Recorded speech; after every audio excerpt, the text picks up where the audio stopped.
If someone pushed your buttons right now, would you react without thinking? Most people would, and that is exactly where their control begins to fade without them even realizing it. There was a man named Kael who used to believe that reacting quickly was a sign of strength. If someone insulted him, he responded immediately. If someone challenged him, he defended himself without hesitation.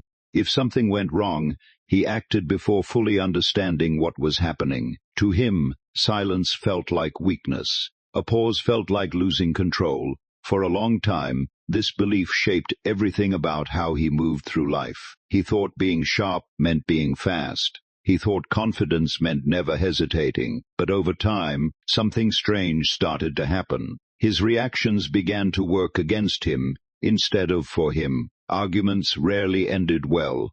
Small misunderstandings turned into unnecessary conflicts. And without realizing it, people around him started predicting exactly how he would respond in almost every situation. That realization didn't come all at once. It came quietly, in moments he initially ignored. One afternoon at work, during a meeting, someone questioned one of his ideas. It wasn't aggressive, it wasn't personal, but it triggered something in him instantly. That familiar pressure rose inside him, the need to respond, to prove himself, to correct the situation immediately. His mind prepared the answer before the other person even finished speaking. But just before he spoke, something unexpected happened. He paused, just for a moment. That small silence created something he had never really experienced before. Space. In that space, he saw the situation differently. The comment wasn't as serious as it felt. The urgency wasn't real. And most importantly, his reaction had nothing to do with logic. It was purely emotional. For the first time, he chose not to respond immediately. Instead, he simply said, "I'll think about that."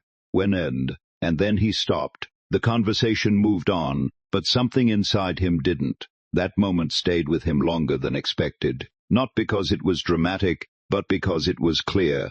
For the first time, he saw how quickly emotion could take control before thinking even had a chance to begin. That night, he kept reflecting on it, not in frustration but in observation. There was no regret in what he didn't say. There was only curiosity about what would have happened if he had reacted as usual. So he started experimenting with something simple. He began delaying his reactions. At first it was small things. When someone criticized him, he waited before responding. When something annoyed him, he didn't speak immediately. When emotions rose, he paused instead of acting on impulse. It wasn't about suppressing how he felt. It was about not letting how he felt decide everything instantly. Slowly, something began to change. People started responding to him differently. Conversations felt less chaotic. Arguments lost their intensity. And most noticeably, people seemed less certain about how far they could push him emotionally. He wasn't reacting on demand anymore, and that uncertainty changed everything around him. One day, a close friend noticed it and asked, "Why do you respond so slowly now?" Kael thought for a moment before answering. "Because I realized something," he said quietly. "Every time I reacted instantly, I wasn't controlling the situation. The situation was controlling me." That sentence changed the way his friend looked at him, because it wasn't about becoming emotionless. Kael still felt everything: frustration, anger, pressure, disappointment. But he no longer treated those emotions as instructions. He treated them as signals. And that shift created something powerful: distance. Distance between feeling and action, between impulse and response, between moment and decision.